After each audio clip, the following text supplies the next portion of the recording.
Essa notícia, Patrícia, caiu como uma bomba. Operação da Polícia Civil em endereços ligados ao ex-governador, ex-prefeito de São Vicente, Márcio França.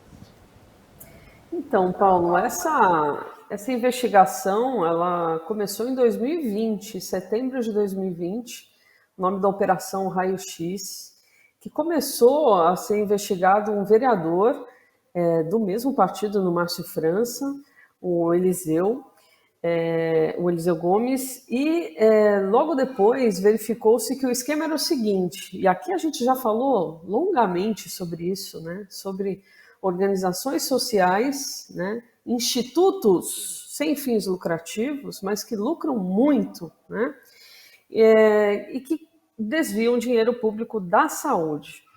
Ainda está em operação, né? Então a gente não pode julgar nada, mas é importante fazer a reflexão, né? Mais uma vez, aquele corrupto, aquele político corrupto que faz corrupção com dinheiro público, já mata indiretamente muitas pessoas, porque falta dinheiro para tudo no nosso país, né? Sobra para os políticos, mas para políticas públicas falta dinheiro. Agora, aquele político que faz corrupção com dinheiro da saúde, ele mata direta e indiretamente milhares de pessoas, né? O rombo que a própria polícia calculou, e o próprio Ministério Público também, gira em torno de 500 milhões de reais. Algumas pessoas já foram condenadas, foram 19 condenados já na justiça, e um deles, que seria o chefe da quadrilha, é um médico de Birigui, o doutor Montali. Ele foi condenado a 104 anos de prisão e teve que devolver aos cofres públicos 947 mil reais. Por que chegou ao vice-governador e ex-prefeito de São Vicente, Márcio França? Porque houve interceptação telefônica com o irmão do então vice-governador, ex-prefeito de São Vicente, Márcio França, que em gravação ele combina porcentagens, né? E parece que falou o nome aí do irmão. E coincidentemente, na época que o Márcio França era vice-governador do estado, parece que houve uma liberação aí de dinheiro substancial para um instituto, e mais uma vez, né, para uma OS, dirigida pelo irmão dele, para as cidades de Itanhaém e Registro, e que somam aí quase 900 milhões de reais que o governo do estado deu para essa instituição, para esse instituto, para que ele administrasse a saúde dessas duas cidades, né? E mais uma vez, sem licitação. Então isso é bastante preocupante, né? Bastante preocupante porque, mais uma vez, somos lesados na saúde, possivelmente lesados na saúde, né? Espero que as pessoas sejam devidamente responsabilizadas se houve realmente esse desvio de dinheiro. Mas, pelo visto, pelas informações prévias que a gente já recebeu aqui da imprensa, de uma forma geral, e da própria polícia, mais de R$1 milhão já foi encontrado nessas buscas que foram feitas, né? Então, queria que fosse mentira, né? Mas infelizmente há fortes indícios, né? Quando se faz esse tipo de contrato sem licitação. É muito na cara, né, Paulo? A gente quer acreditar que todo mundo é bom, que as pessoas vêm justamente para mudar, né? Eu tenho muita esperança, porque eu acho que a via da mudança no Brasil é pela política, né? De pessoas boas, que não sejam corruptas, né? Mas esse tipo de OS, ela é muito mais fácil de ser alvo de corrupção e de desvio de dinheiro. Uma pena, né? Num país como o nosso, de pessoas miseráveis, de pessoas que morrem nas filas dos hospitais, de pessoas que não têm acesso à vacina, de pessoas que não têm acesso a raio-x, o próprio nome da operação, raio-x, né? A pessoas que não têm acesso a remédio oncológico, ter esse tipo de notícia é para quebrar o nosso joelho e a nossa esperança, né, Paulo?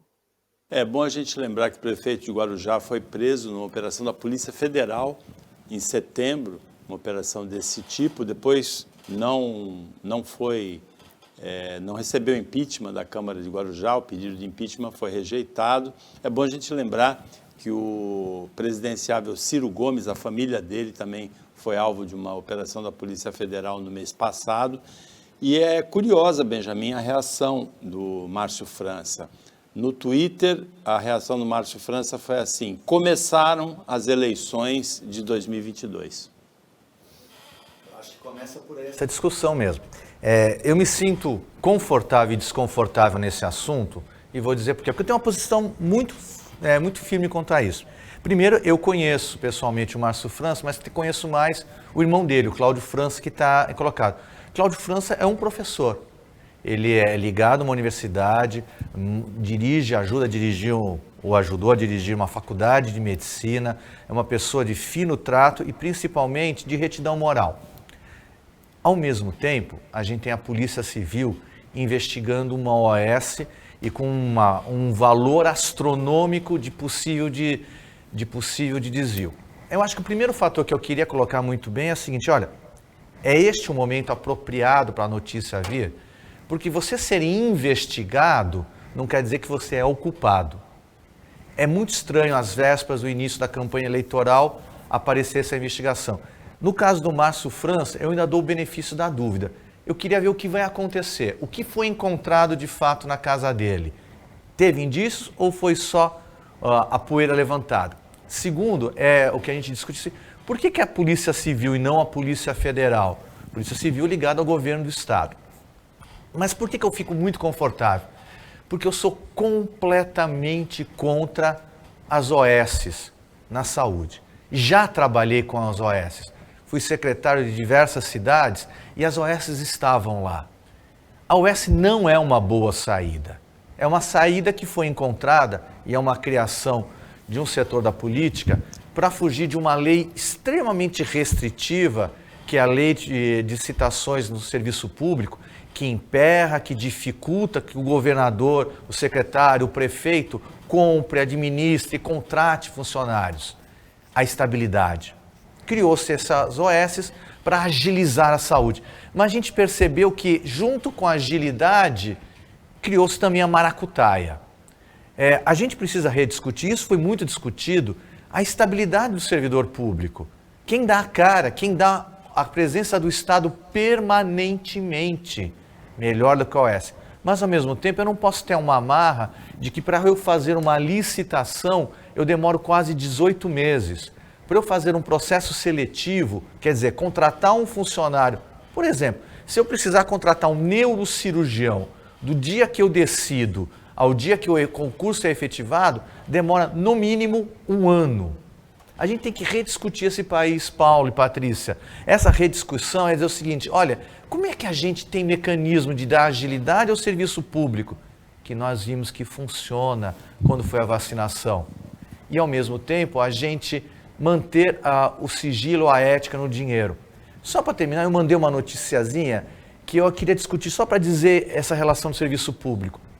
Essa é uma relação dos maiores bilionários do Rio de Janeiro. São 13, número casual. 10 são ligados a bancos.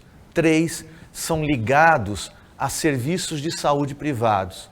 Um deles, durante a pandemia, teve um aumento do seu dinheiro ligado à saúde em mais de 162%. Como é que se ganha dinheiro na pandemia?